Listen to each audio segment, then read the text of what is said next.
kemudian Spanyol masuk ke Maluku dan berpusat di Tidore. Kedua, tahun 1529, perang antara Tidore dan Portugis. Perang ini disebabkan oleh kapal-kapal Portugis menembaki junjung dari Belanda yang akan membeli cengkeh ke Tidore. Lalu terjadi peperangan Portugis yang menang di Banten dengan Ternate dan Bacan. Ketiga, tahun 1529, perjanjian Saragossa antara Portugis dan Spanyol. Tahun 1565, perlawanan rakyat Ternate dipimpin oleh Sultan Hairun atau Hairun. Tahun 1570, Portugis mengajak Sultan Hairun berunding di benteng Sao Paulo, tetapi Sultan Hairun malah dibunuh. Ketiga, tahun 1575, Portugis dapat didesak dan diusir dari Ternate di bawah pimpinan Sultan Bakbula. Isi perjanjian Saragossa. 1. Bumi terbagi dari dua pengaruh bangsa Spanyol dan juga pengaruh bangsa Portugis.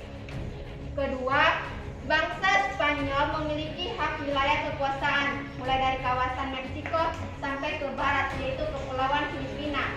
Sedangkan untuk bangsa Portugis memiliki hak wilayah kekuasaan mulai dari kawasan Brazil sampai ke arah timur, sampai ke Kepulauan Maluku. Kawasan sebelah barat dari garis Saragossa merupakan kekuasaan bangsa Portugis, sedangkan di sebelah timur garis Saragossa merupakan kekuasaan Spanyol. Perjanjian Saragossa terjadi pada tanggal 22 April 1929 yang bertempat di kota Saragossa, Spanyol. Perjanjian ini ditandatangani oleh kedua kepala pemerintahan, yaitu Raja John III dan Kaisar Charles V. Dampak perjanjian Saragossa menimbulkan: 1. Adanya pemikiran bahwa bumi itu berbentuk bulat bukan datar. Kedua, kawasan Maluku menjadi kawasan perdagangan paling terkenal. Ketiga, mulai diterimanya oleh pihak kerajaan Ternate. Portugis mulai menanamkan kekuasaannya di Maluku, terutama dalam memonopoli perdagangan di sana. Tahun 1685, Portugis mengungsi ke Ambon dan diusir oleh VOC, kemudian menetap di Timor. Tahun 1635 sampai 1646, serangan Portugis dari rakyat itu dipimpin oleh Caciali dan Salubesi. Tahun 1689, VOC memaksa ke penguasa Tidore sebuah perjanjian. Tahun 1807, mencuri perlawanan dipimpin pimpinan Sultan Neku dari Tidore. Latar belakang perlawanan terhadap Portugis. Pertama, Portugis melakukan monopoli terhadap rakyat.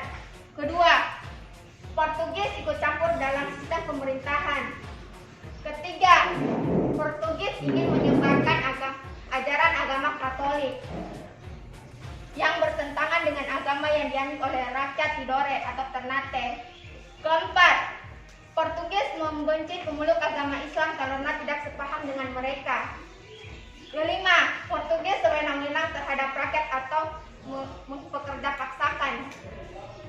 Keenam, keserakahan dan kesombongan bangsa Portugis. Perlawanan rakyat Maluku. Yang pertama, perlawanan rakyat oleh Sultan Hairun.